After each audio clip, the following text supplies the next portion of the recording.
Hola, mi nombre es Miguel Peralta y hoy quiero compartirles un procedimiento de diseño de una conexión de columna a placa base con una carga axial y un momento simultáneo.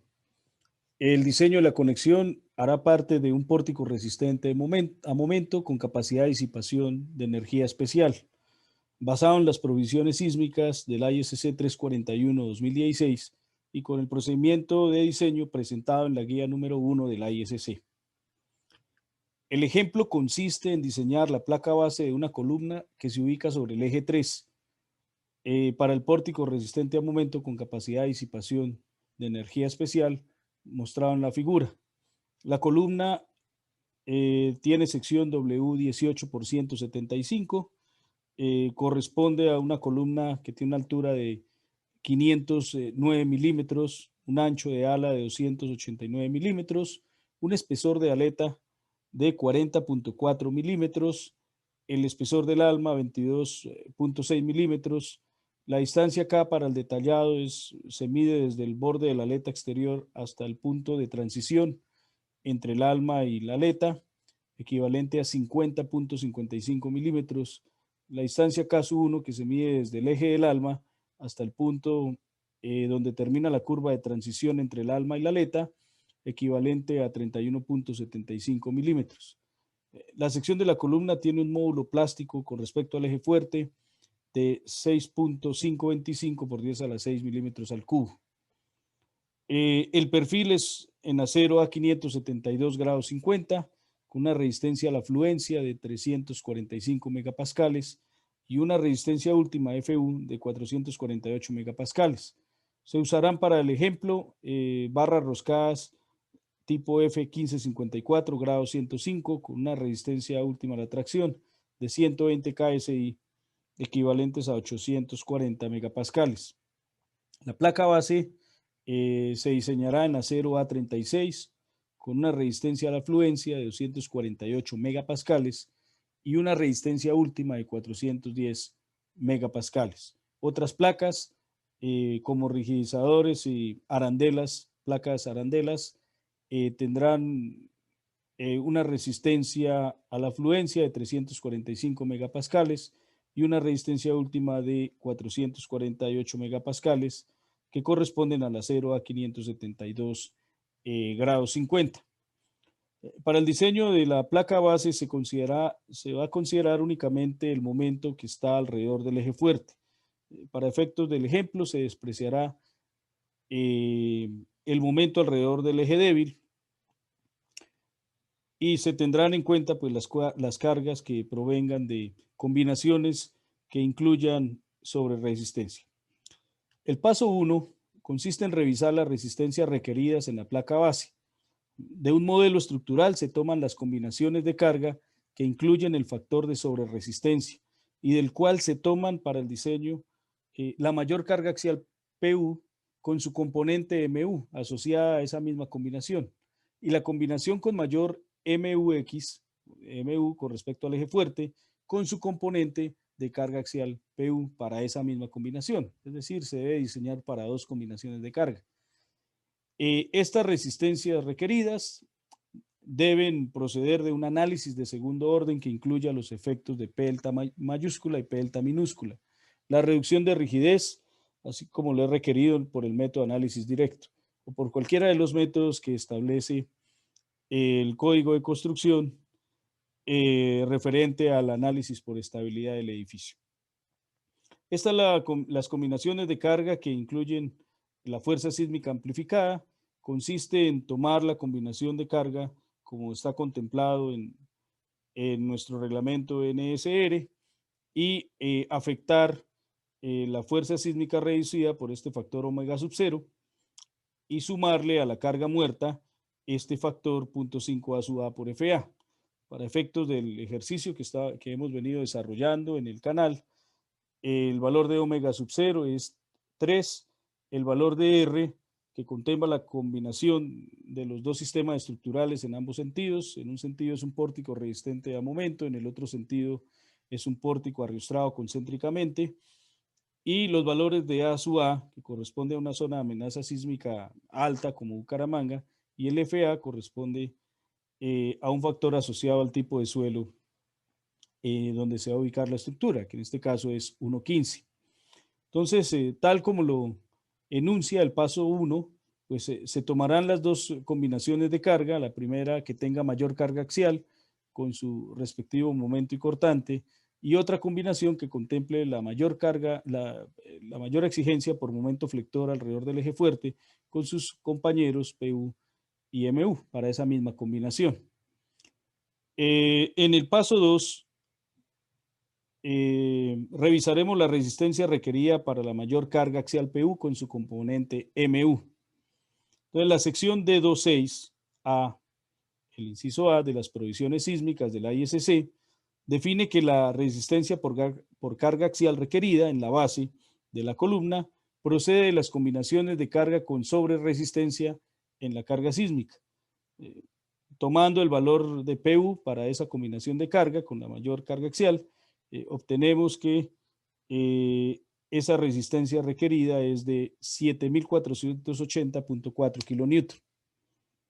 Por otro lado, también en la sección D26C, inciso B, de las provisiones sísmicas de la ISC, se requiere que la resistencia a flexión sea igual o superior a la menor entre la obtenida por las combinaciones de carga del código de construcción aplicable, incluida la carga sísmica de sobreresistencia, o lo siguiente, esta expresión que contiene la resistencia esperada del perfil, es decir, como si el momento que va a generar la rótula plástica al final de la columna. Ese valor de MU de plastificación es 1.1 por el valor por RY. Este valor de RY tiene en cuenta la posibilidad de que el material llegue más resistente de lo especificado. Para el caso del acero A572 grados 50, el valor de RY es 1.1 y el módulo plástico ZX, y de esta manera tomamos el momento último debido a la plastificación en una zona cercana a la base de la columna. Es decir, estamos ahí contemplando con este momento último la formación de la rótula en la base. Obtenemos el valor de 1.1 por 1.1, que es el RY, 345 megapascales el FY del perfil, y el módulo plástico es 6.525 por 10 a la 6 milímetros al cubo. Dividimos entre 1 por 10 a la 6 para obtener unidades de kilonewton metro. Así que el valor es, de MU es 2.723.86 kilonewton metro, que en comparación con el momento que acompaña la carga axial de 7.480.4, escogemos el menor de los dos. Es decir, que diseñaremos para un momento último de 24.96 kilonewton metro.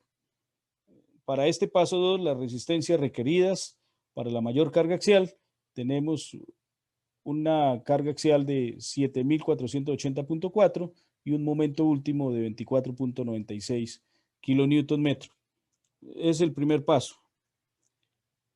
El segundo paso, vamos a asignarle dimensiones iniciales a la placa base, considerando más o menos, para empezar a hacer un tanteo, 75 milímetros de la proyección del perfil. Es decir, nos vamos hacia afuera 75 milímetros y empezamos a redondear. Entonces, es decir, que la altura n corresponde a esta dimensión, es la altura del perfil más 150 milímetros, para empezar 75 por cada lado. Eso nos da 659. Tenemos que redondearlo a 800 milímetros y de eso nos daremos cuenta en el siguiente paso. El valor del ancho de la placa base es el ancho de la aleta de la columna, también más 150 milímetros por este lado. Podríamos tomarlo también. 75 por cada borde del perfil. Esto nos da 439 milímetros y al final pues tenemos que redondearlo a 650 milímetros, tal como lo veremos en el paso 3. El paso 3 consiste en determinar la excentricidad equivalente. La excentricidad se calcula como el momento sobre la carga axial y lo multiplicamos por 1000 para llevar esa dimensión a milímetros.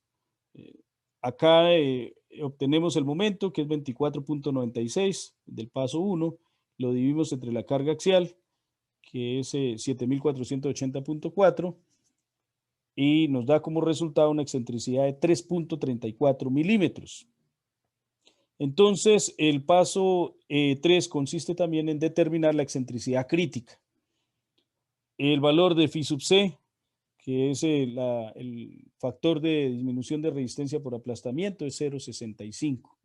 Y el Q máximo, o la carga máxima que podría estar bajo el área en contacto con la placa en compresión, es F sub P máximo por el ancho de la placa, equivalente a 0.65, que es phi sub c, por 0.85 F'C, que es el valor máximo de compresión, y por el ancho B, que en este caso lo suponemos de 650 milímetros. El Q máximo sería 0.65 por 0.85 por 28 por 650. Obtenemos un valor de 10.055.5 newton por milímetro.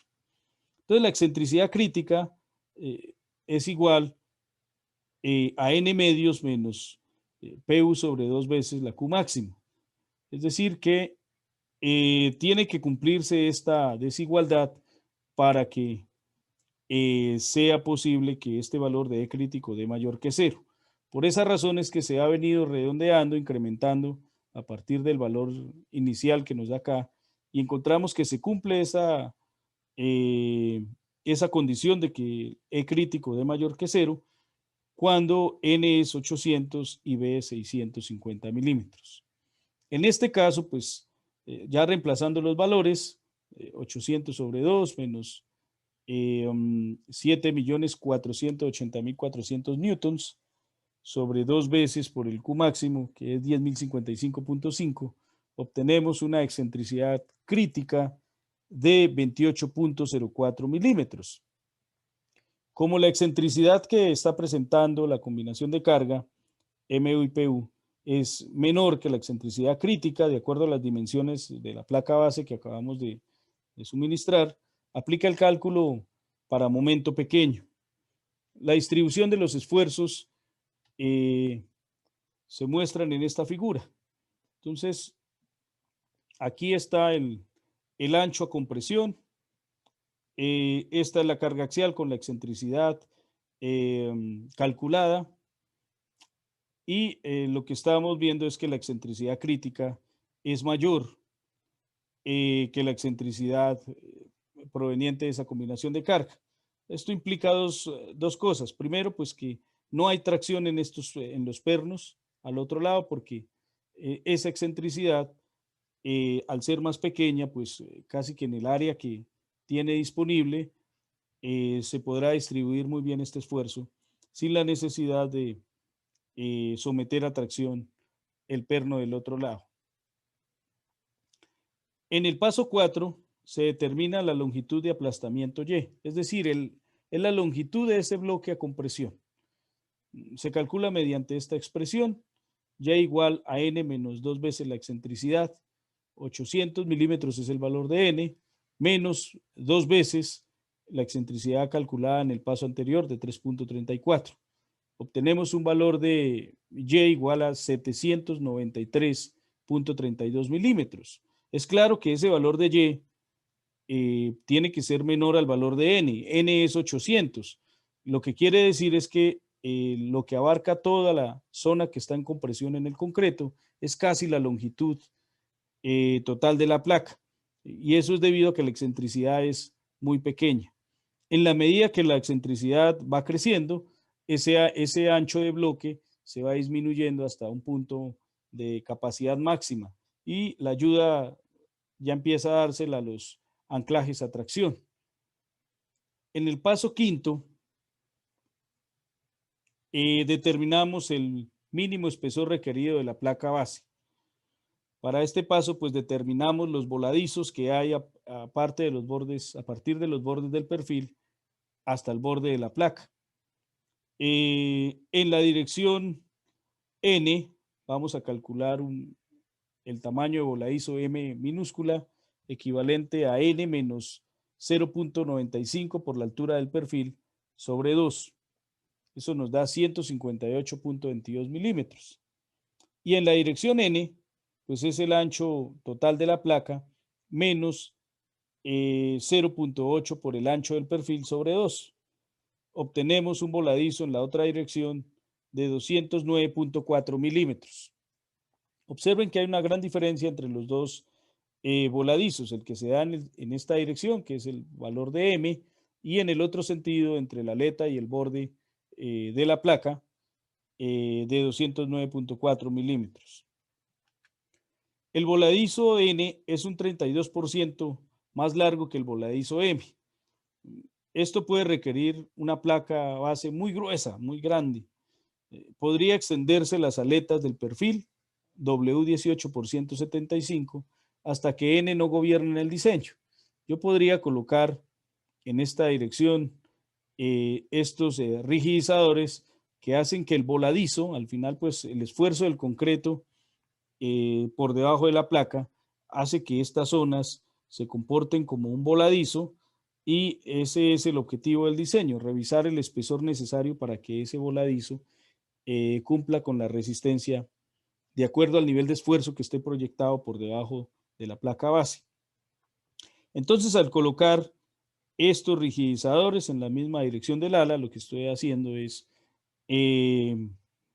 mejorando el comportamiento de ese voladizo a tal punto de que solo voy a tener en cuenta el voladizo en la dirección M, el de N no, porque va a gobernar el menor de los dos. Entonces vamos a revisarlo con respecto al valor M, porque el de N coloqué un rigidizador que ya hace que no lo utilice para efectos de cálculo. El F sub P se calcula como la carga axial proveniente de la columna dividido entre el ancho de la placa base por la altura del bloque a compresión. Esa es la distancia Y. Obtenemos un valor de 14.51 megapascales. Ese es el esfuerzo que está por debajo de la placa base. Como el valor de Y es 793.22, mayor al tamaño del voladizo de 158.22 milímetros, entonces todo el voladizo va a tener esa carga distribuida uniforme, y el espesor requerido, T sub P, se calcula mediante esta expresión, 1.49 por el tamaño del voladizo por la raíz de F sub P sobre el Fy de la placa. Reemplazando valores, el espesor de la placa requerido es igual a 1.49 por el voladizo M, que es 158.22, por la raíz cuadrada de 14.51, es el esfuerzo promedio que se está dando por debajo de la placa base, dividido entre el esfuerzo de fluencia de la placa base, que es 248 megapascales.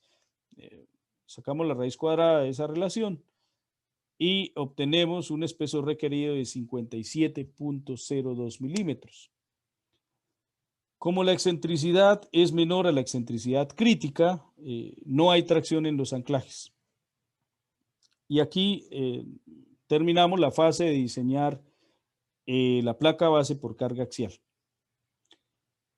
Ahora vamos a realizar el diseño para el mayor momento. Paso quinto. Resistencia requerida para el mayor momento MU con su componente PU.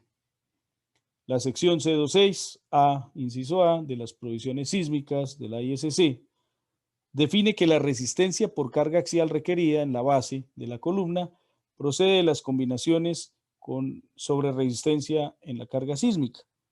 De ahí viene que para la combinación con mayor momento alrededor del eje fuerte, simultáneamente está una carga axial de 1170.16 kilonewton.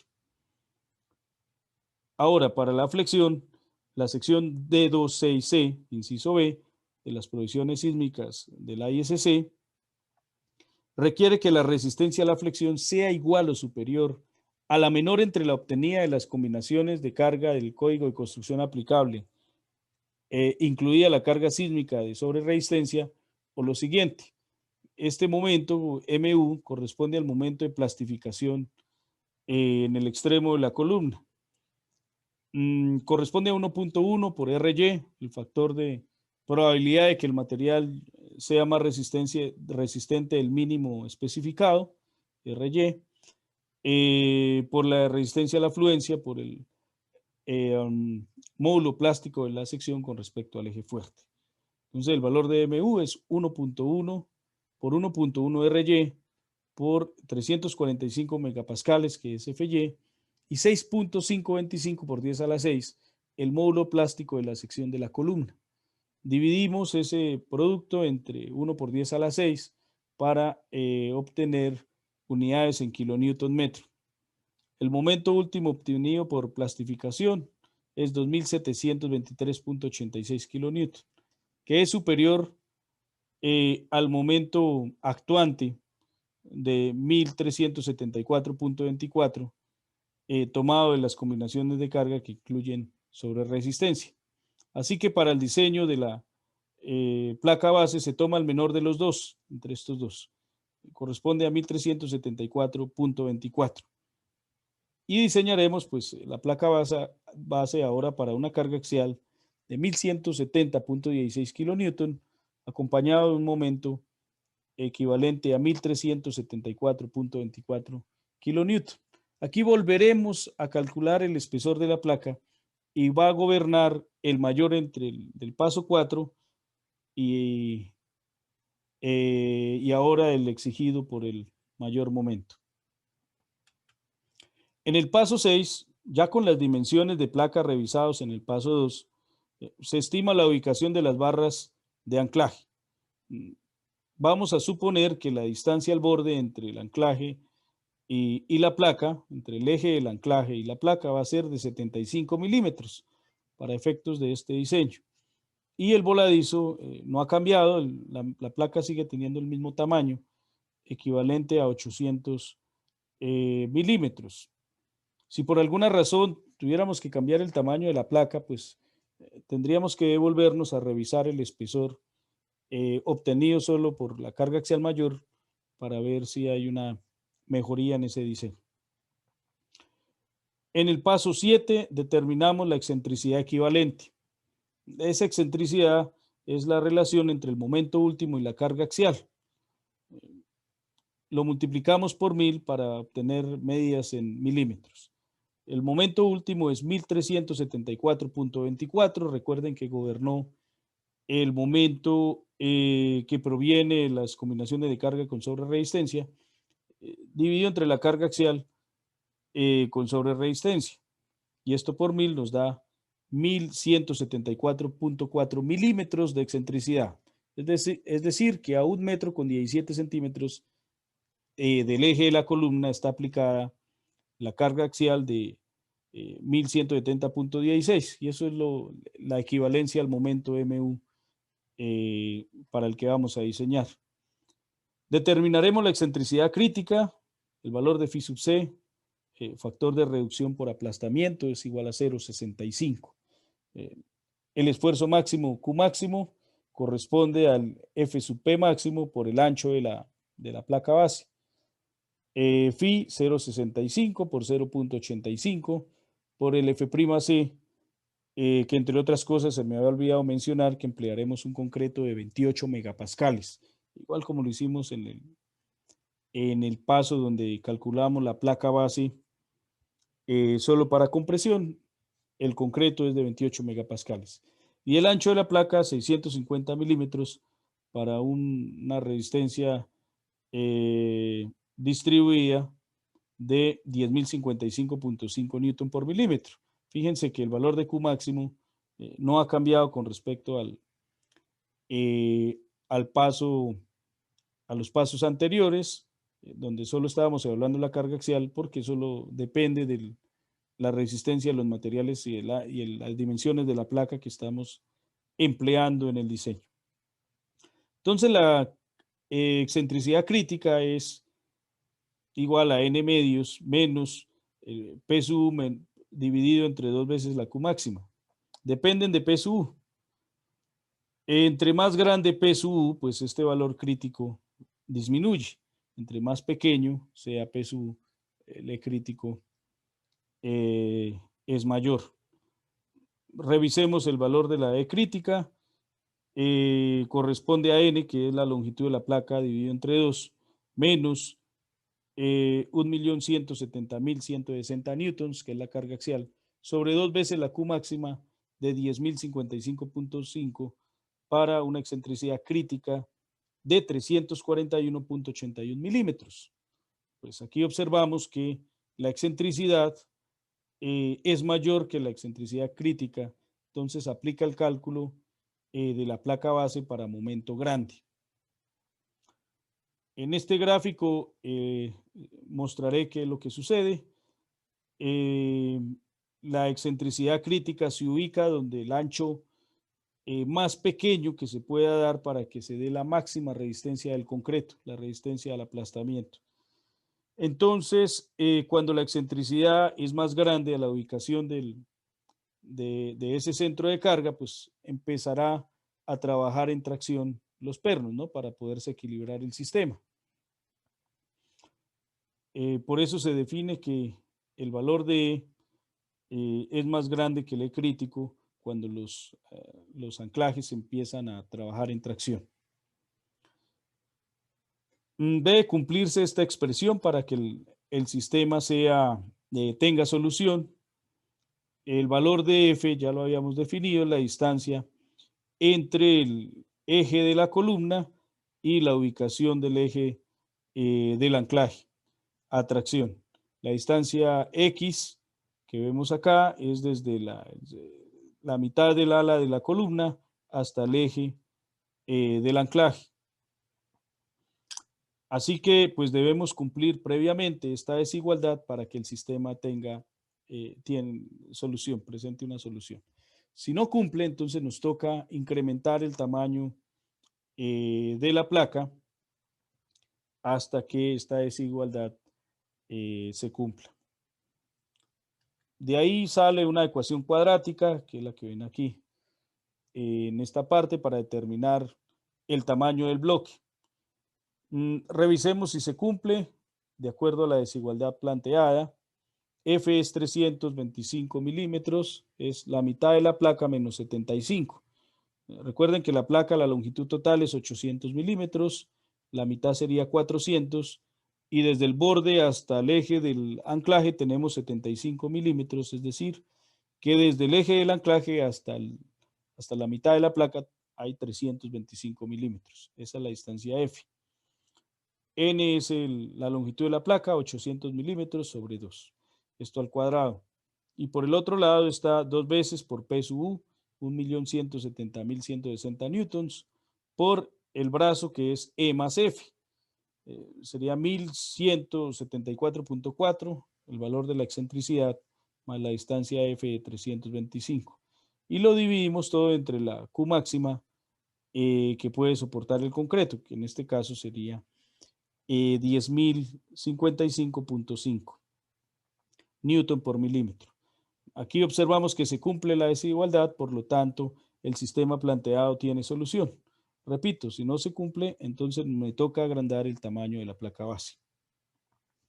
En el paso 8 determinamos la longitud de aplastamiento y la tensión última T sub U en los pernos a tracción, o en las barras roscadas que están a tracción mejor.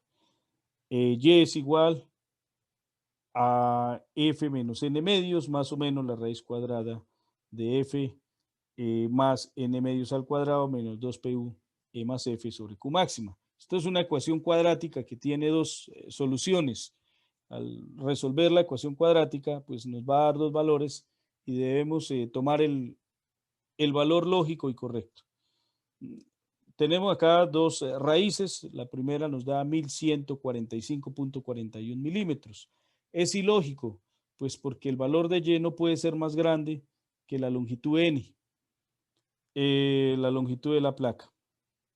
El valor Y2 nos da 304.59, que a esta altura sí corresponde al equilibrio que estamos planteando, porque pues, es menor a 800 milímetros, que es la longitud total de la placa.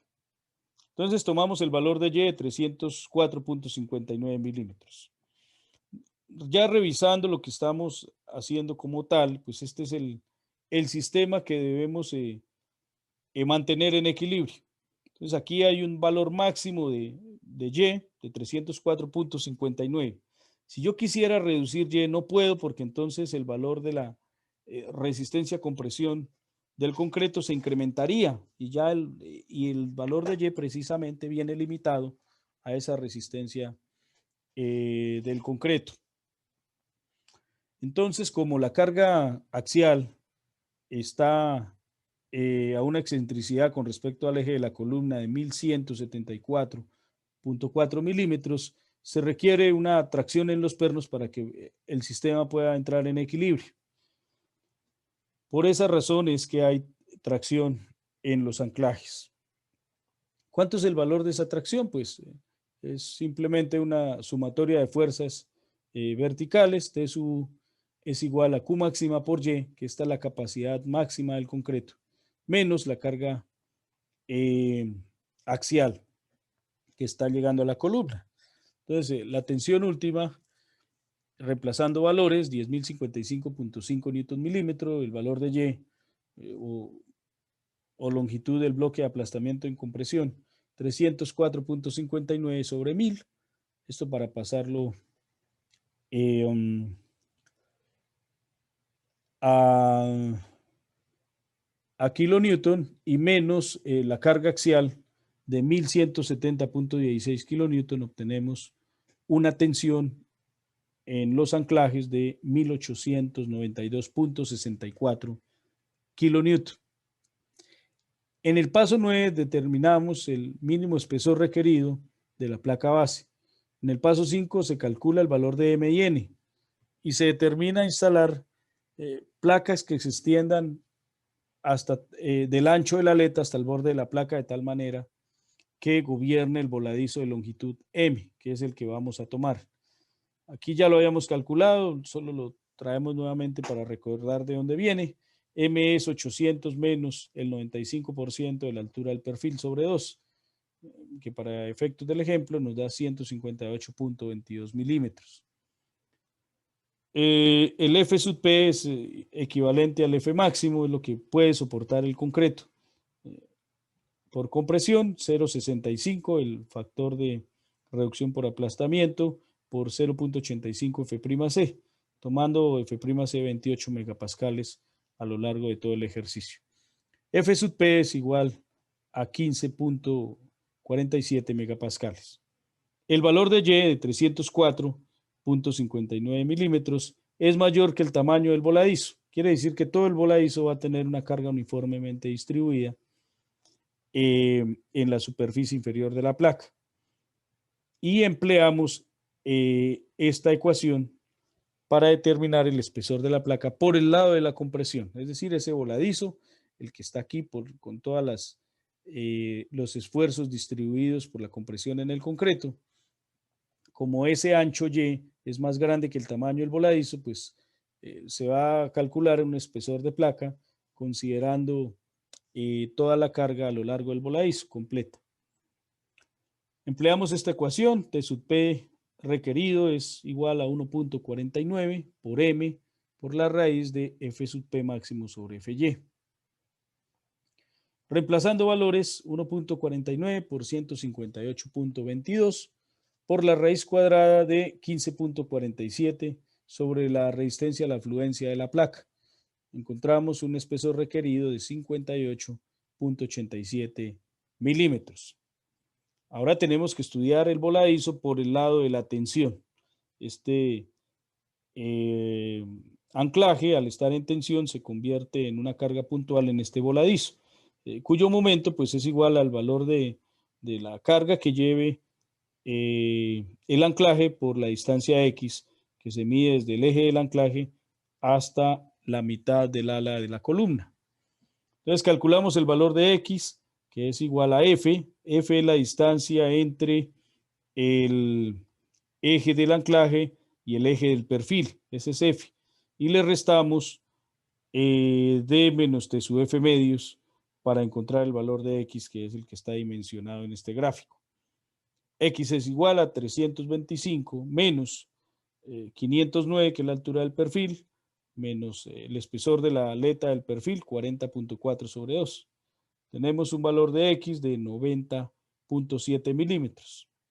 El momento último es Tsu por X.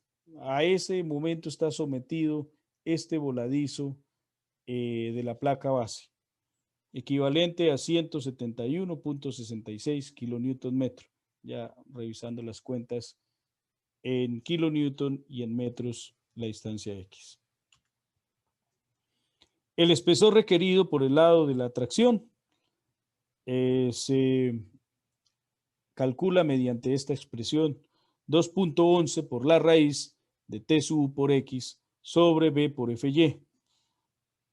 Reemplazando valores nos da 2.11 por la raíz de 1.892.640 newtons por el brazo que es 90.7, el valor de X, por el ancho de la placa que es 650 milímetros y por la resistencia, la afluencia de la placa que es 248 milímetros.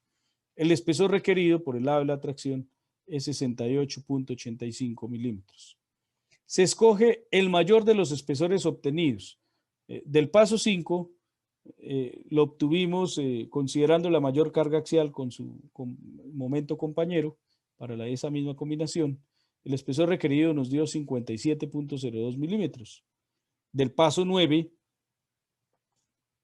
tomando el mayor momento y su compañero de carga axial para esa misma combinación, por el lado de la compresión nos da 58.87 y por el lado de la tracción nos da el espesor requerido de la placa de 68.85 milímetros.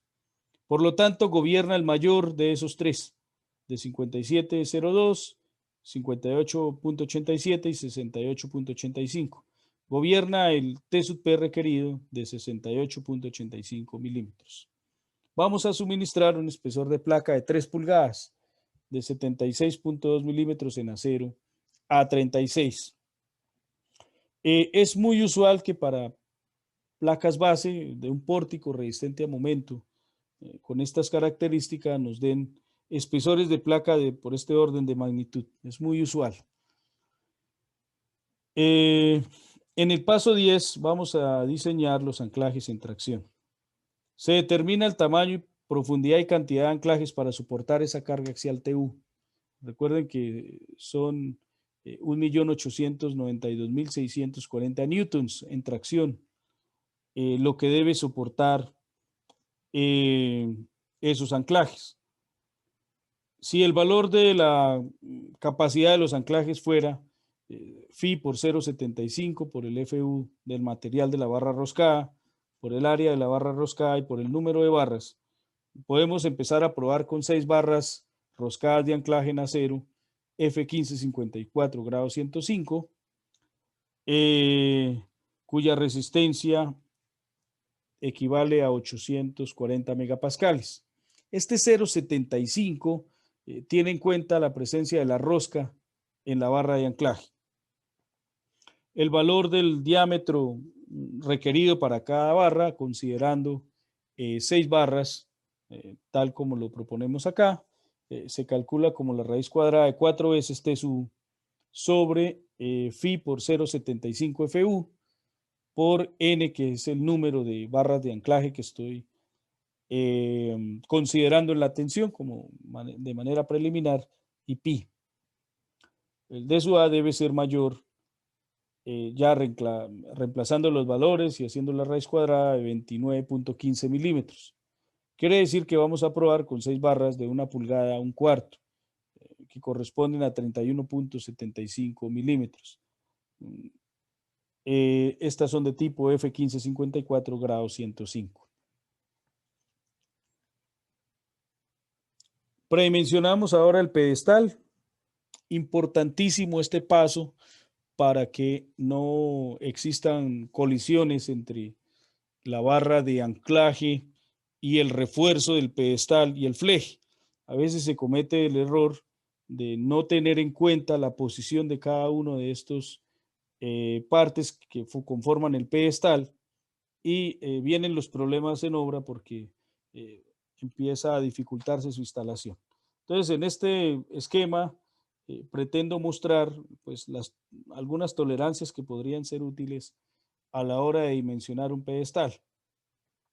Entonces dijimos que la distancia al borde entre el eje de la barra de anclaje y el borde de la placa va a ser 75 milímetros.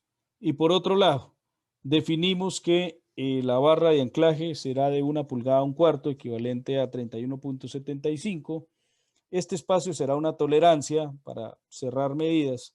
El tamaño de la barra del pedestal, supongamos que sean de 1 pulgada de varilla corrugada y flejes de media pulgada. Debemos también respetar el recubrimiento, que para este caso supongamos que sea 40 milímetros. Si hay otras condiciones de exposición, pues entonces habrá que incrementar ese valor de recubrimiento. Pero para efectos del ejercicio, tomémoslo como 40 milímetros. Al final del ejercicio, pues debo redondear el tamaño que sobresale desde el borde de la placa base y eso se convierte en una tolerancia entre la barra de anclaje y el refuerzo longitudinal del pedestal. Así que para este caso vamos a definir estas dimensiones, que el tamaño del pedestal sea 50 milímetros mayor que el tamaño de la placa base. Esto va a tener un mejoramiento en los esfuerzos del concreto, porque el área de aplastamiento va a ser mayor. Recuerden que hay un factor que es la raíz cuadrada de las áreas, del área proyectada de la placa y el área de la masa de concreto, y esto pues daría una resistencia un poco mayor, que pues para los pasos anteriores no la tuvimos en cuenta, pues porque estábamos dimensionando el tamaño de la placa y todavía no conocíamos el tamaño del pedestal, pero dejémoslo como un margen de seguridad el hecho de que la resistencia al concreto la estamos mejorando, pues colocando un pedestal un poquito más grande que la placa base. Las dimensiones finales del pedestal de concreto, pues como estamos colocando 50 milímetros por cada borde adicional, pues sería 900 por 750, una altura de pedestal de 900 milímetros y un ancho de pedestal de 750 milímetros. Revisemos la barra de anclaje en tracción. Para eso nos vamos al capítulo 17 del ACI 318, anclaje al concreto. Se estima la resistencia del acero a tracción por las 6 barras de anclaje, considerando la capacidad de grupo. Esta es la resistencia a tracción, equivalente a un factor phi por el número de anclajes, por el esfuerzo, por el área del acero y por el esfuerzo último a tracción del anclaje. El factor phi es 0,75. Para calcular el área de la barra roscada, ya no lo hacemos multiplicando el área por el esfuerzo por 0,75, sino que se requiere una ecuación un poco más precisa. Se calcula un diámetro equivalente, que es el diámetro de la barra menos un componente, equivalente a 0,9743 sobre n sub t. N sub t es la cantidad de hilos por pulgada de roscado. Esto se encuentra en la sección R17412 de la CI 318. Y en el manual de la ISC, en la tabla 717, de acuerdo al diámetro de la barra de anclaje que vayamos a emplear, pues aparece el valor de N sub t. Para una barra de 1 pulgada 1/4, la tabla dice que hay 7 hilos por pulgada de longitud en la barra. Entonces empleamos acá el valor N sub t igual a 7. Reemplazando los valores, el área de la barra de anclaje es pi cuartos por 1.25 en pulgadas, pulgada y cuarto, menos 0.9743 sobre 7. 7 tomado de la tabla 717 del manual de la ISC. Esto al cuadrado. Obtenemos el área de la barra, de una barra de anclaje es 0.969 pulgadas cuadradas. Pasamos esta área en pulgadas cuadradas a milímetros cuadrados y encontramos que cada barra tiene un área de 625.23 milímetros cuadrados. Calculamos la resistencia a tracción por el acero.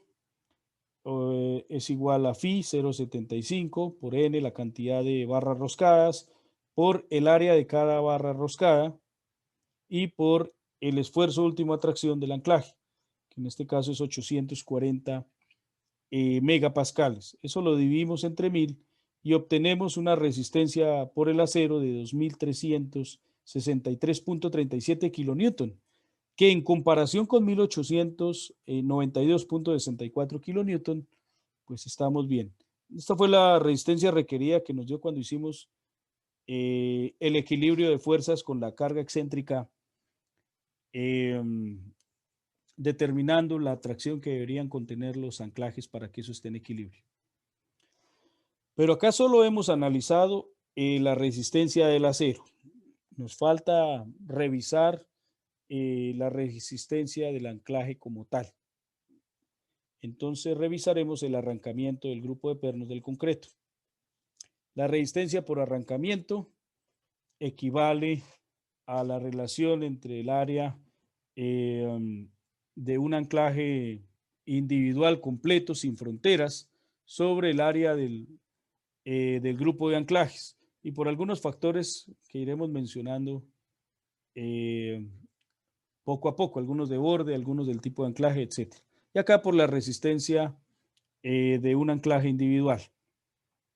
Esto lo encuentran en la sección 17421 del ACI 318. Asumamos que es un anclaje con cabeza.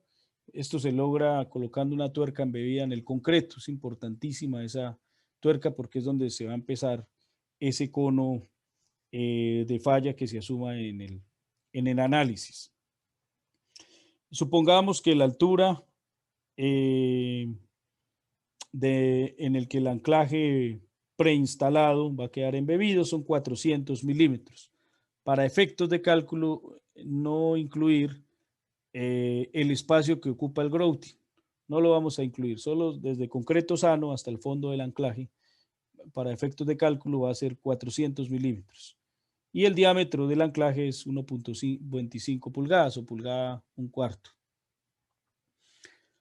El área de influencia del grupo de anclajes, pues si existiera un solo anclaje y no hubiera fronteras en la masa en concreto donde está embebido, pues podría uno decir que el área de influencia corresponde desde el eje del anclaje hasta 1.5 veces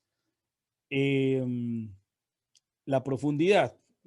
Esto se refiere a la forma del cono de extracción que generaría. Es 1.5 veces en la dirección horizontal de acuerdo con la profundidad. Entonces, SUEF es 400 milímetros, esta es la profundidad del anclaje, y 1.5 veces es como el área de influencia que lograría después del eje del anclaje. Si revisamos el tamaño del pedestal, pues el área de influencia por el lado derecho del grupo de anclajes, podemos obtener completo el 1.5 SUEF, 600 milímetros, caben perfectamente. Y por el otro lado, pues tenemos una limitación de borde de apenas 125 milímetros. En el otro sentido, también tenemos 125 milímetros, ya revisando esa ubicación de los anclajes con respecto a la placa base. Así que el área disponible de influencia del grupo de anclajes a su NC equivale a 125 más 600 por 750. 125 por 750 para un área total de 543.750 milímetros cuadrados.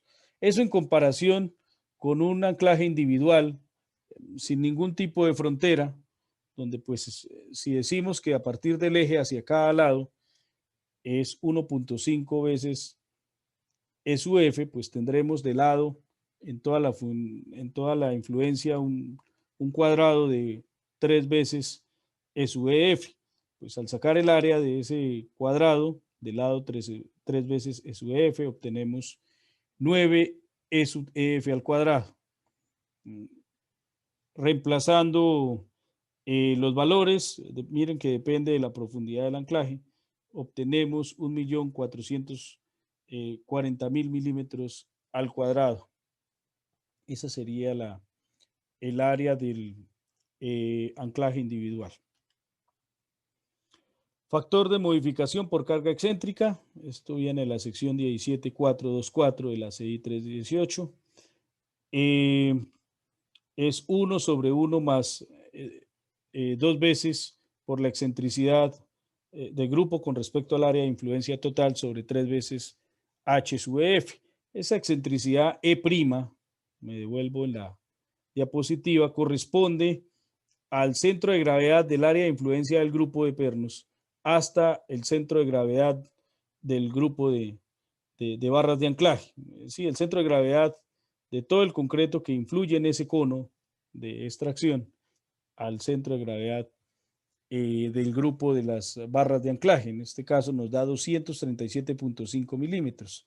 Ese es su E' N. Reemplazando los valores, todo lo tenemos 2 veces por la excentricidad sobre 3 veces la profundidad, esto más 1, y el inverso de eso nos da un factor de 0.716. Tenemos otro factor de modificación por efectos de borde.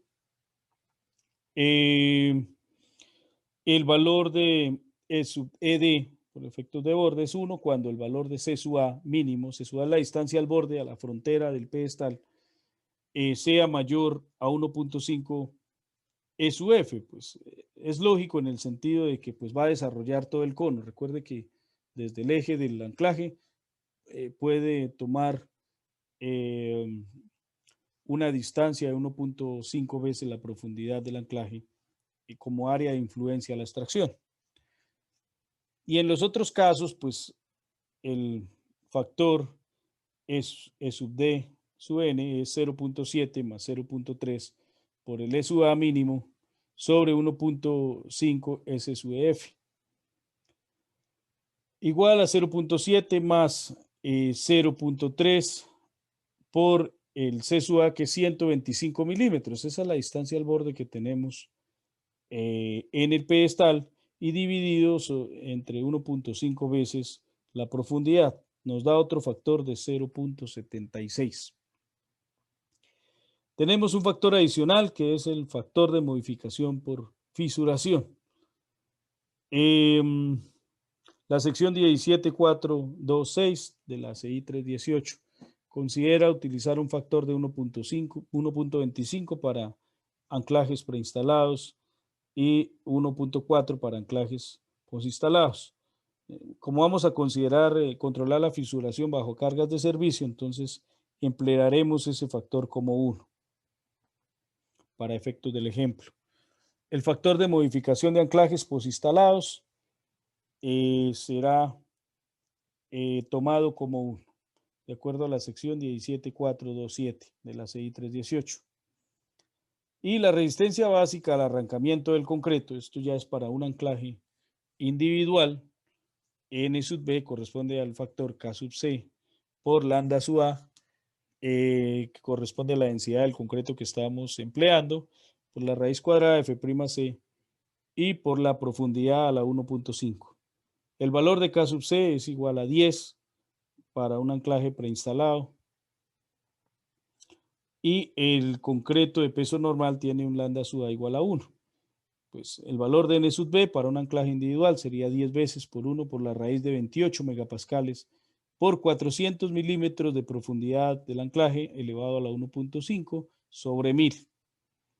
Encontramos que la resistencia individual para un solo anclaje es 423.32 kilonewton. Eso bajo las condiciones ideales de que la frontera alrededor de ese anclaje sea superior a 1.5 veces la profundidad a la que se encuentra la cabeza del anclaje embebida. Entonces, revisemos la resistencia del grupo de de anclajes de barras embebidas. Ya tenemos cada uno de los factores determinados, el factor de NSUB también. Reemplazamos, esta es el área de influencia del grupo sobre el área individual por cada uno de los factores que acabamos de calcular, por 0.716, por 0.76, por 1 y por 423.32. Eso nos da 86.98 kilonewton. Esto sin afectar por el factor phi. Ahora lo afectamos por phi de 0.75, la resistencia del grupo nos da apenas 65.24 kilonewton, que en comparación con 1892.64, pues el cono de falla muy fácilmente se va a generar para esas cargas de tracción requeridas, y entonces no va a ser capaz, está muy, muy lejos de poder resistir esa carga. Entonces se hace necesario que el acero de refuerzo longitudinal del pedestal tome la tracción del anclaje. Ya no lo vamos a hacer por medio del arrancamiento del concreto, sino empalmando o traslapando esa fuerza, llevándola hacia el refuerzo longitudinal del pedestal. Observen que de cierta manera podría ser válido agarrarse del concreto siempre que sea, por ejemplo, un cimiento de grandes dimensiones hasta los bordes, es decir, como una losa de cimentación o algo así que no tenga fronteras, pues de pronto sí podríamos obtener una mayor resistencia en el anclaje, pero aún así se hace necesario instalar que el refuerzo longitudinal de pedestal contribuya a llevar esas fuerzas hasta la cimentación, hasta la zapata.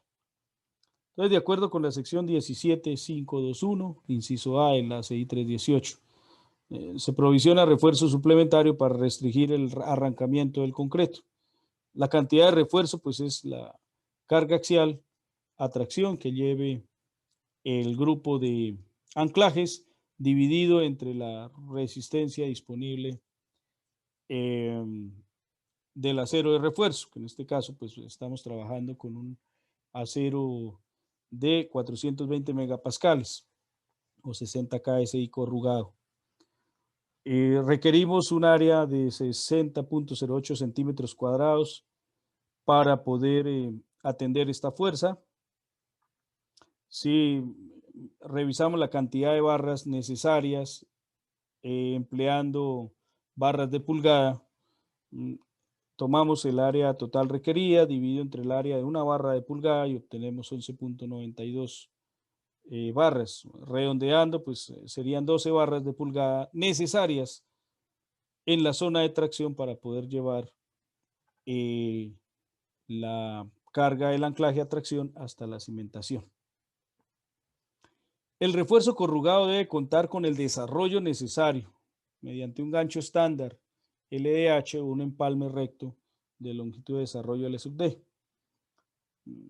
Generalmente empleamos los ganchos estándar debido a que la longitud de los anclajes pues no es muy grande, no se acostumbra a utilizar grandes longitudes de anclaje. Entonces, de acuerdo con la sección 25431 del ACI 318 del 2019, la longitud de desarrollo para barras corrugadas en tracción que terminen en gancho estándar a 90 grados debe ser mayor entre los numerales entre el A y el entre el A y el C. Aquí está esta expresión general para el inciso A. Y aquí están las variables, FY 420 megapascales, el diámetro del refuerzo 25.4 milímetros, este es del refuerzo corrugado del pedestal.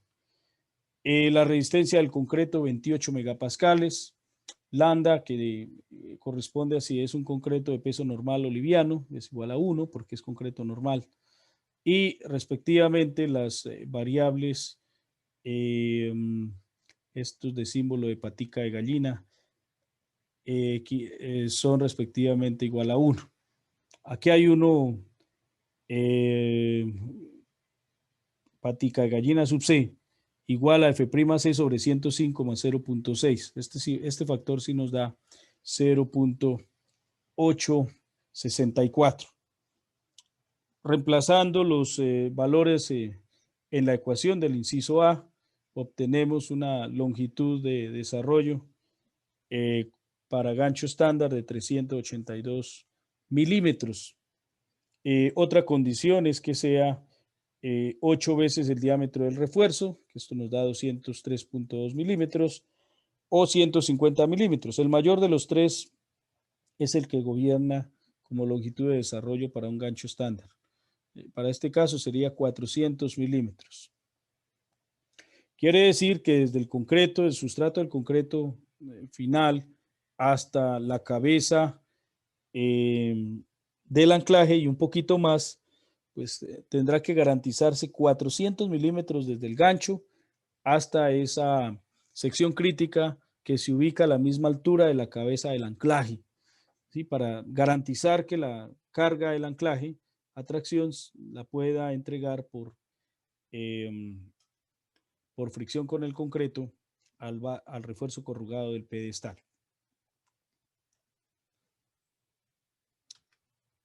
Revisemos ahora el diseño por cortante. La sección D26B, inciso B, de las disposiciones sísmicas de la ISC, define la resistencia al cortante requerida en la base de la columna como la menor entre la resistencia determinada a partir de las combinaciones de carga, incluida la carga sísmica de sobreresistencia, y 2 veces RY por FY por Z sobre H, pero sin que sea menor a 0.7 FY por Z sobre H. Entonces el valor de B sub U, empleando 2 RY FY por Z sobre H, es 2 veces por 1.1, el factor de que amplifica la resistencia mínima como un factor probable de que el material de la columna sea mayor a lo especificado, y por el módulo plástico de la sección de la columna.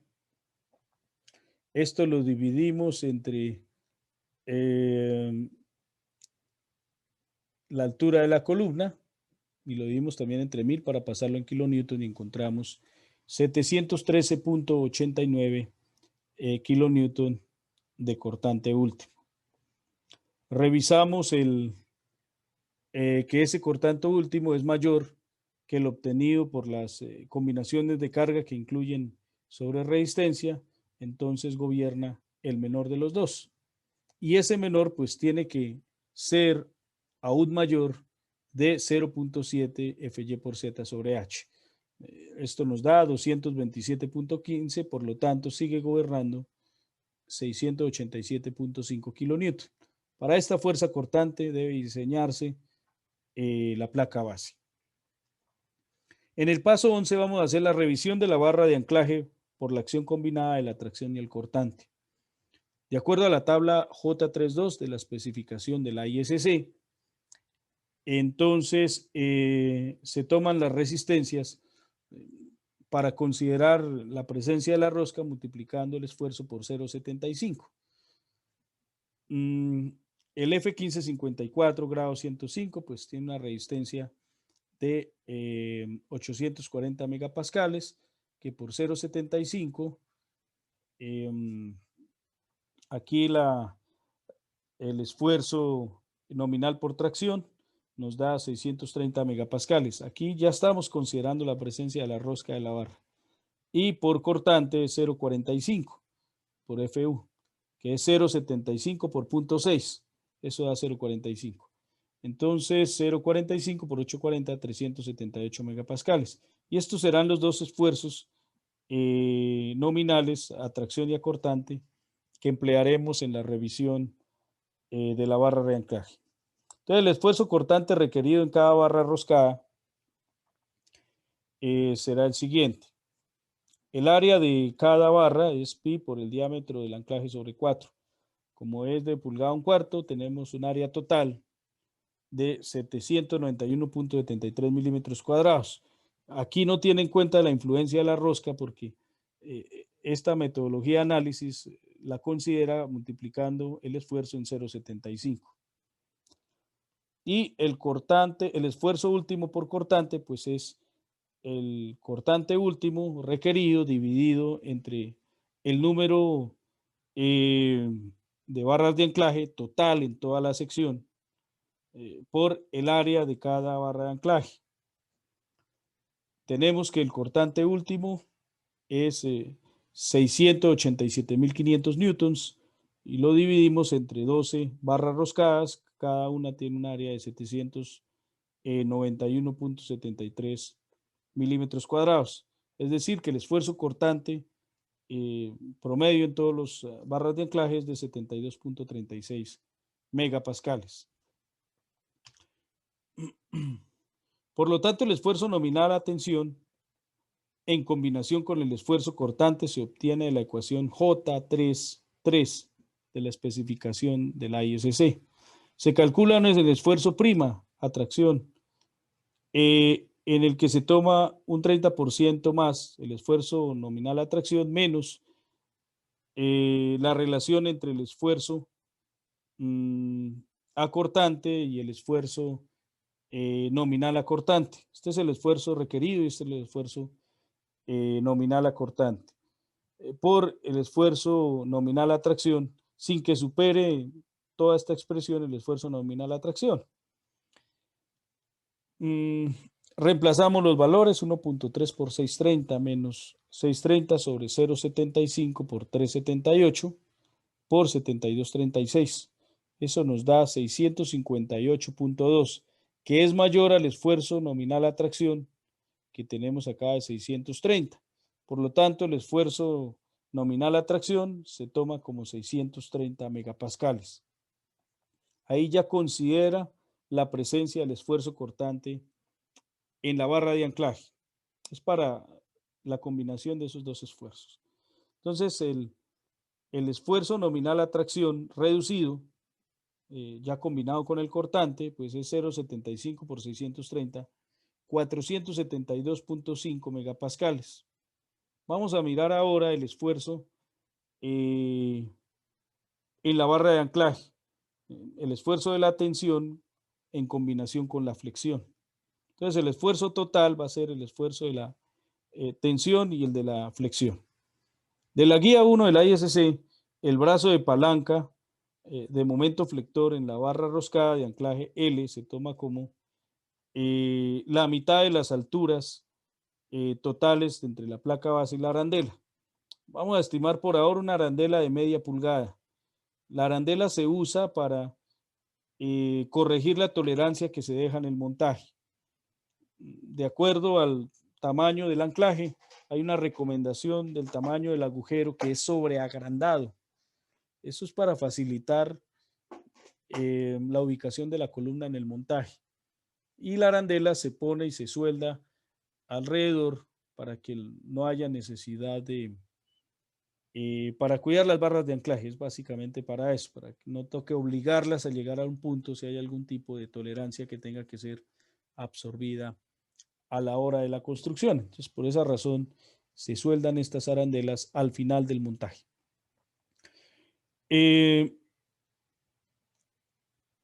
La resistencia requerida al cortante en cada barra de anclaje será la resistencia total sobre la cantidad de los barras de anclaje que estarán sometidas a cortante, que en este caso son todas, incluso las que están por el lado de la compresión, todas están soportando el esfuerzo cortante, pero la mitad solo está en tracción.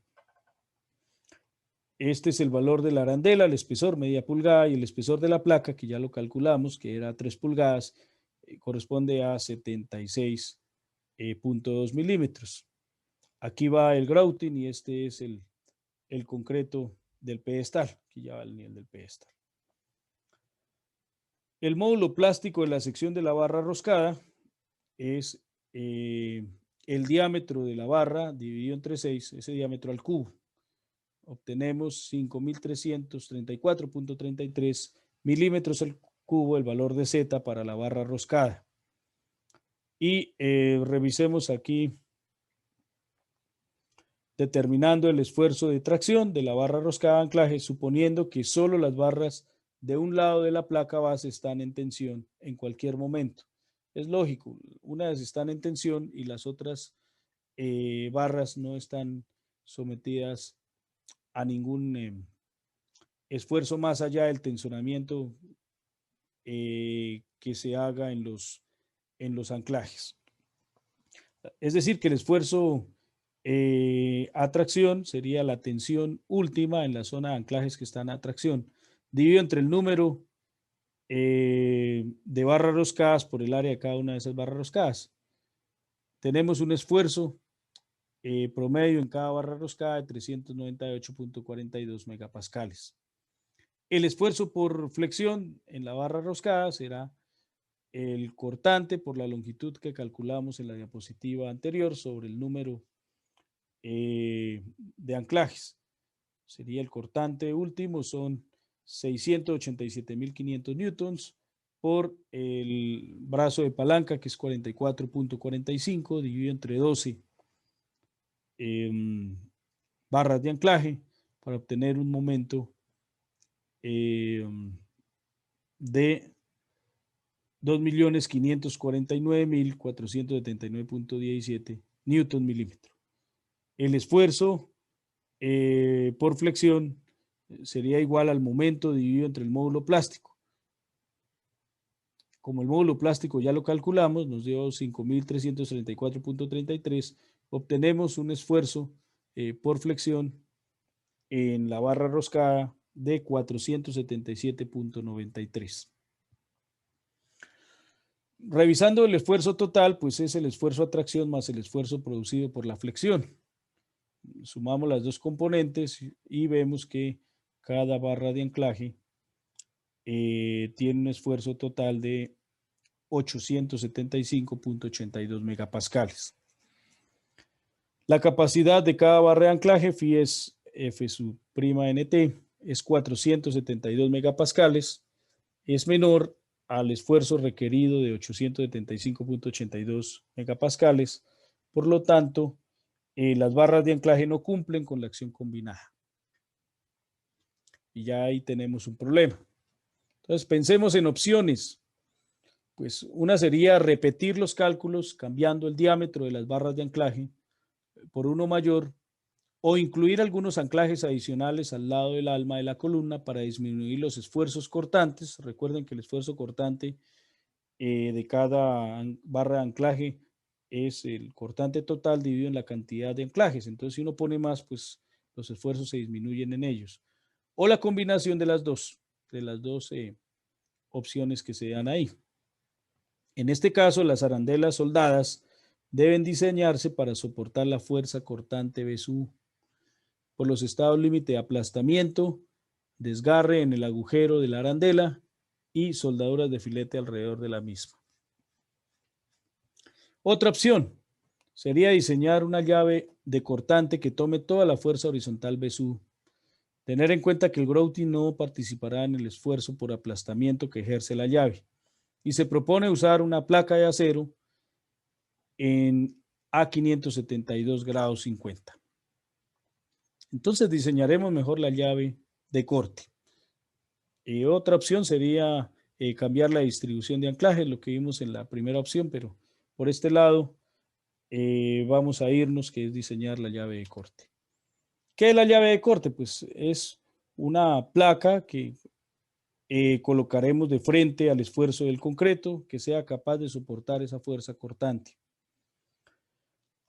Se propone un ancho de llave de 40 milímetros. Pues entre más angosta, pues más profunda. Entonces empecemos a jugar con 40 milímetros de ancho de la llave. Y pues ahora vamos a determinar la profundidad de esa llave y el espesor. El valor de phi para aplastamiento del concreto es 0,65 y el BSU debe ser menor que la carga por aplastamiento la resistencia por aplastamiento en el concreto, que es phi por 0,85 por el F'C del concreto, que es 28 megapascales, y por el área de la llave en contacto con el concreto. Esa área de contacto, vamos a decir que se llama B y C. B por C. B ya la tenemos, lo asumimos de 400 milímetros y C es la profundidad que vamos a determinar. B sub U tiene que ser menor a 0.55 F'C por B por C. Este 0.55 simplemente es 0.65 por 0.85. Eso da 0.55 F'C por BC. La altura de aplastamiento de la llave cortante pues tiene que ser mayor que B sub U sobre el esfuerzo máximo por aplastamiento al que pueda llegar el concreto. En este caso es 0.65 por 0.85 por 28 megapascales y por el ancho de la llave. Y este es el valor de cortante total. Aquí estoy aliviando las barras de anclaje a cortante. Obtenemos un valor de C de 111.1 milímetros, revisando las cuentas. Redondeamos el valor de C a 115 milímetros. Sería esta altura, la que está solo dentro del concreto. Observen que el grouting, que aquí pues para efectos de mostrarlo, vamos a sugerir que sea de 35 milímetros, una distancia prudente para el manejo de herramienta y poder nivelar la placa base. Así que el valor de C, que es lo que penetraría la llave dentro del concreto, sería de 115 milímetros. Hay que dejar un espacio para que cuando se llene todo el grouting pase por acá también y todo quede completamente lleno y la llave haga presión directamente sobre el concreto. Tener en cuenta acá de confinar muy cercano a la superficie con algunos estribos y demás, ya como un aspecto constructivo. Revisemos la flexión en la llave de corte, pues es el valor de B sub U por el brazo, que sería la distancia G del grouting más el C medios. Obtenemos esta resistencia requerida por flexión, 63.59 por 10 a la 6 newton milímetro. El espesor mínimo es igual a 2 veces por la raíz cuadrada de MU sobre phi sub B por el ancho de la placa y por la resistencia a la fluencia de la placa. Estoy hablando de la placa de la llave, el espesor de la llave. Dijimos que íbamos a usar un acero A572 grados 50. Por eso aquí empleamos el FY de 345 megapascales. Reemplazando valores, el espesor mínimo que debería tener la llave para sostener esa carga por flexión es de 45.25 milímetros. Para un espesor comercial sería una pulgada 3/4. La soldadura entre esa llave y la placa base debe ser una soldadura de penetración completa. Puede darse en doble bisel o bisel simple, de acuerdo al procedimiento y al tamaño de la placa que nos dé. Este es solo un esquema. Se revisa también el cortante en la sección de la llave, pues es 1 por 0.6 por el FY del material, por el ancho de la llave y el espesor de la llave. La resistencia por cortante son 3.680.46 kilonewton, que en comparación a 687.5 kilonewton, pues las dimensiones de la llave estarían adecuadas. Seguimos ahora con el paso 12, que es el diseño de la soldadura del alma de la columna a la placa base. La longitud efectiva de la soldadura disponible, LSUE, a ambos lados del alma de la columna sin incluir la región K. Es decir, aquí nos vamos a saltar esta zona K y no vamos a aplicar soldadura, sino entre estas distancias libres. LSUE en este caso nos da 407.9. Eso da de tomar la altura del perfil y restarle 2 veces 50.55. El valor de LSUE, aquí ya está calculado, 407.9 milímetros. B sub U es 687.5 kilonewton. Esa es la resistencia última requerida. Esta es la resistencia del material de aporte del electrodo, 480 megapascales, y el espesor del alma, 22.6 milímetros. El tamaño de la soldadura sería igual al cortante último sobre 0.318 por 2 por la longitud de la soldadura por la resistencia del material de aporte. Este es el material de aporte, 480 megapascales. Hacemos esa relación y nos da que el tamaño de la soldadura que debería colocarse al lado y lado del alma de la columna es de 5.52 milímetros. Este valor lo comparamos con el tamaño mínimo de soldadura de acuerdo a la tabla J24 de la especificación de la ISC. Dice que el tamaño mínimo para ese espesor de alma debería ser de 5/16 o 8 milímetros. Por lo tanto, como el espesor mínimo, de acuerdo a la ISC, es más grande que el calculado, pues nos vamos con el espesor mínimo de la tabla de ISC, equivalente a 5/16 pulgadas o 8 milímetros. Las soldaduras en las aletas deben ser de penetración completa, cumpliendo con los requisitos de la sección C26 de las provisiones sísmicas de la ISC. Se recomienda revisarlos para ese detallado. En el paso 13, realizaremos el diseño de la placa arandela por aplastamiento y desgarramiento en el agujero. Esto se hace cuando los pernos transfieren el esfuerzo cortante. Si no, como tenemos la presencia de la llave, no tendríamos necesidad de hacerlo, pero lo vamos a hacer solo para mostrar cómo se haría si no lleva llave de corte, sino el cortante se transfiere a través de las barras de anclaje directamente. Entonces, la barra de anclaje va a descansar en estas arandelas cuadradas, estas arandelas, y pues hay que revisarlas por aplastamiento, por desgarramiento y diseñar la soldadura. Suponga que las barras de anclaje pueden tomar la resistencia requerida de 687.5 kilonewton. Lo vamos a suponer, ya sabemos que no. Es solo para diseñar la arandela. Entonces debemos diseñar las placas arandelas. El tamaño de la placa arandela depende del diámetro de la barra roscada. Esto es importante.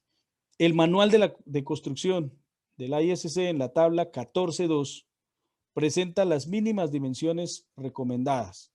Entonces, el tamaño de la arandela, usted primero va a la tabla 14.2 del manual de construcción de la ISC y empieza por ahí para diseñar esa placa arandela.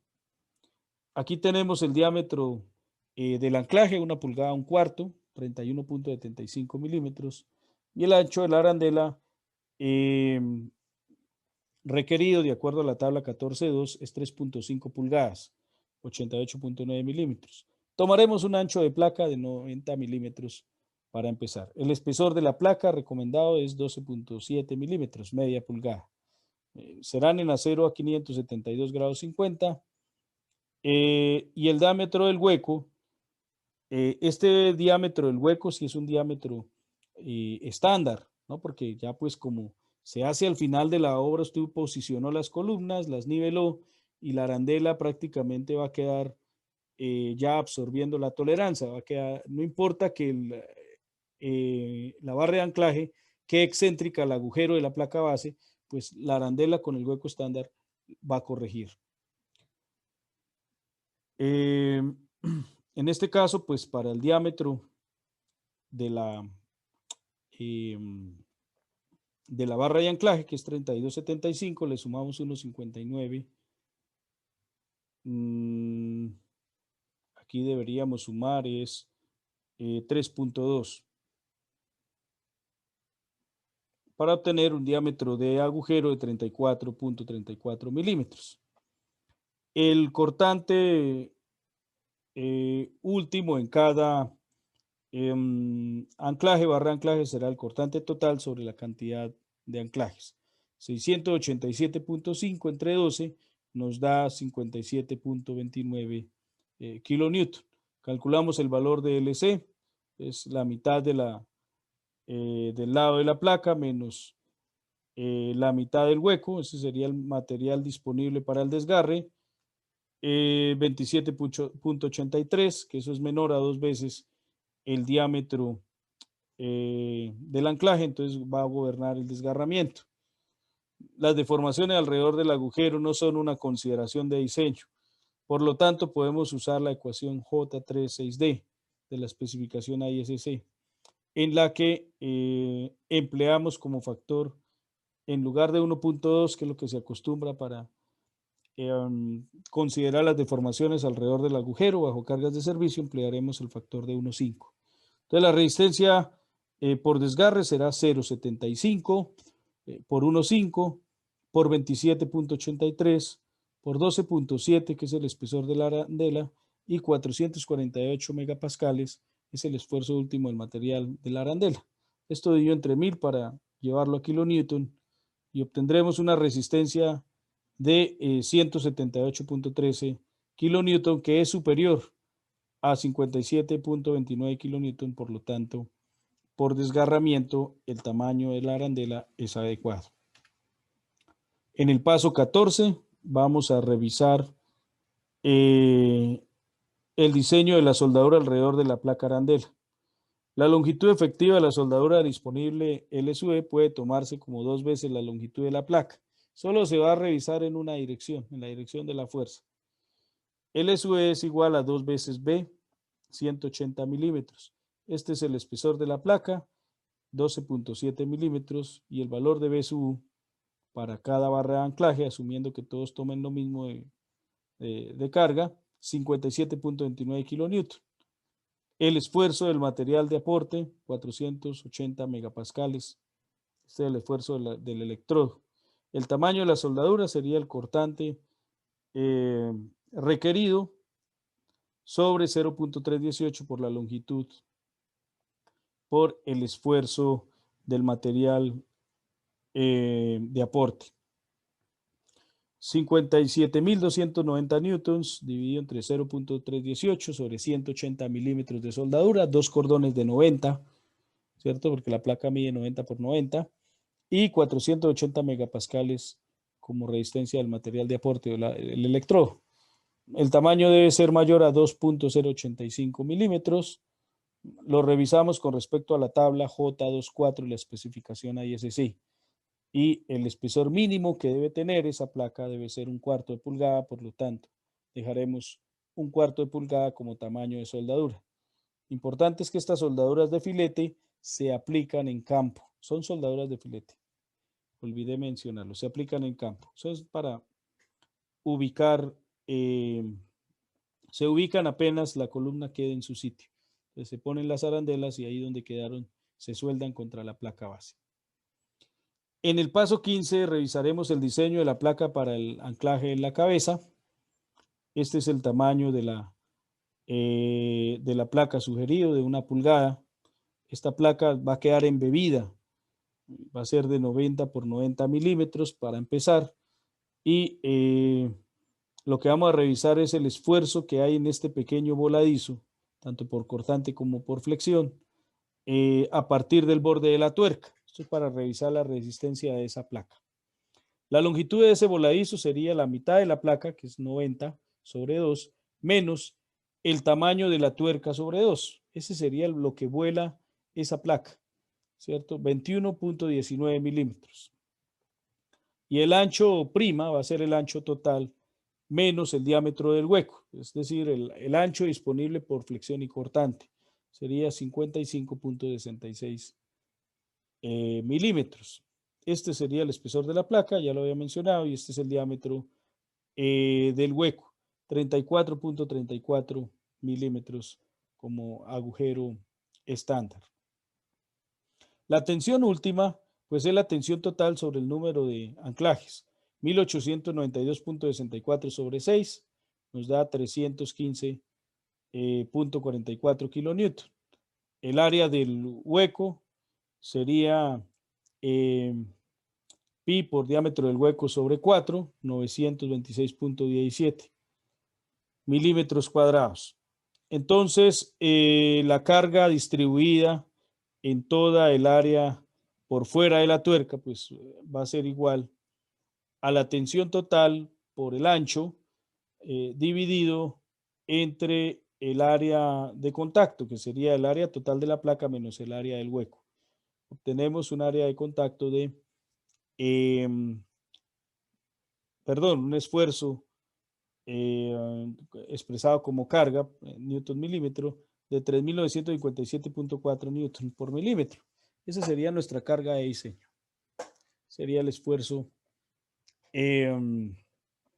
como carga última. El ancho de la tuerca para una barra roscada se encuentra en la tabla 719 del manual de construcción de la ISC.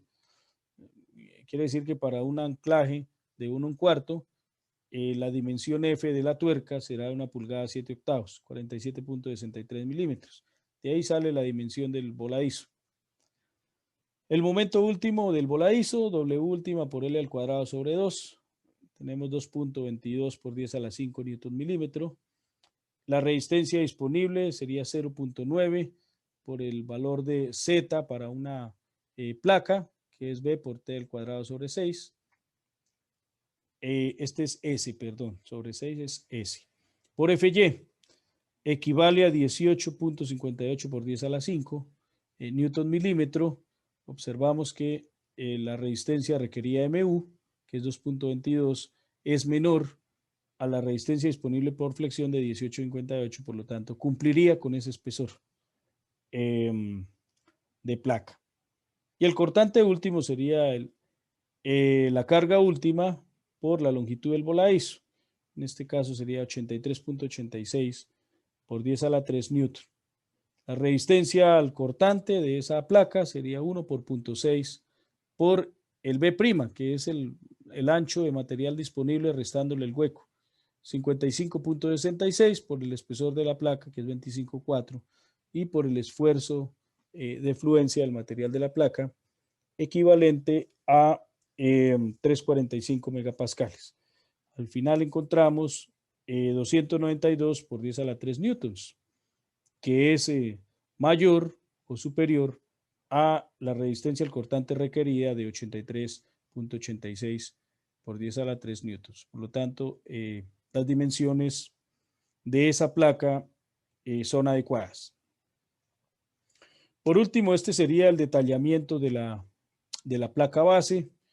Tenemos agujeros de 2 pulgadas 1 octavo. Recuerden que el tamaño de la barra roscada es 1 pulgada 1 octavo, 1/4, perdón, 1 pulgada 1/4, pero el diámetro del hueco en la placa base sí podría hacerla con una mayor tolerancia de 2 pulgadas 1 octavo, esto para facilitar las actividades de montaje. Se encuentra en la tabla 14.2 del manual de la ISC.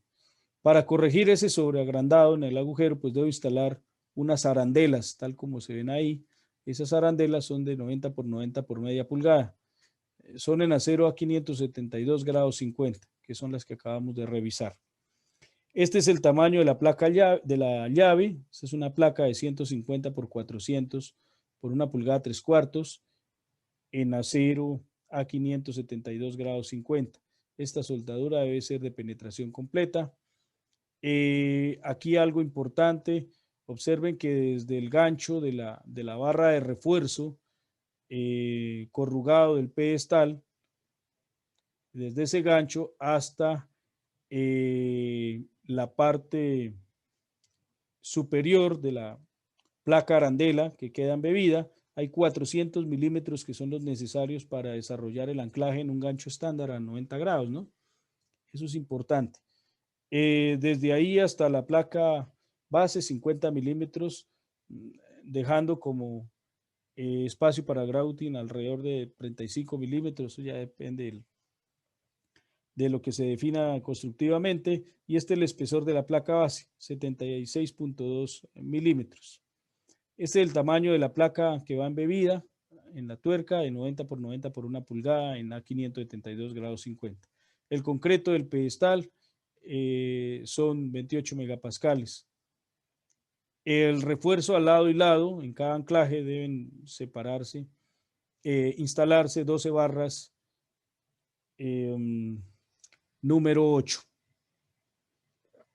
Aquí tenemos las 12 barras número 8, que son las responsables de transferir la fuerza de los anclajes a la cimentación. Aquí hay un error de escritura, estas son barras número 8 de pulgada.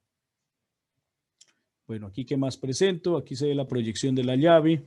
Como esta es la dirección de la fuerza cortante, la llave debe encontrar la fuerza de frente, la resistencia al concreto. Aquí están nuevamente las arandelas. Estas arandelas se sueldan en campo una vez ubicada la columna. las distancias al borde, 75 milímetros a la placa base. Y aquí las dimensiones de la placa base, 650 por 800. Una placa base de 650 por 800 por 3 pulgadas en acero ASTM A36. Son 12 agujeros con diámetro 2 pulgadas 1/8 para considerar esa tolerancia en el montaje. Por último, aquí está el detalle mostrado en una representación por una de estas herramientas de BIM. Aquí se ve la extensión de las aletas para disminuir la distancia N cuando calculamos el espesor de la placa. Si no ponemos estos pequeños rigidizadores, pues nos va a dar un espesor de placa mayor, porque gobernaría esa distancia. En últimas, el ancho de esa placa nos dio así, pues porque en el ejercicio tuvo que tantearse muchas veces hasta que pudieran caber los 6 pernos o barras roscadas, perdón, que están ubicadas a tracción. Si hubiese colocado un ancho de placa más angosto, sería muy difícil ubicar esos barras de anclaje en ese ancho de placa. Muy bien, soldaduras de penetración completa entre las alas y la placa. Aquí están las barras de anclaje, las placas al final de lo que queda embebido, la tuerca, la sección de la columna W18 por 175. Y bueno, los demás datos que ya conocemos a lo largo del ejercicio. Bueno, espero que les haya gustado este video. Es muy útil para que puedan montar sus hojas de cálculo. Recuerden que todo el procedimiento se basa en la guía 1 del ISC. Entonces, previamente deben conocer esa guía para poder entender el procedimiento del ejercicio. Muchas gracias por su atención y hasta una nueva oportunidad.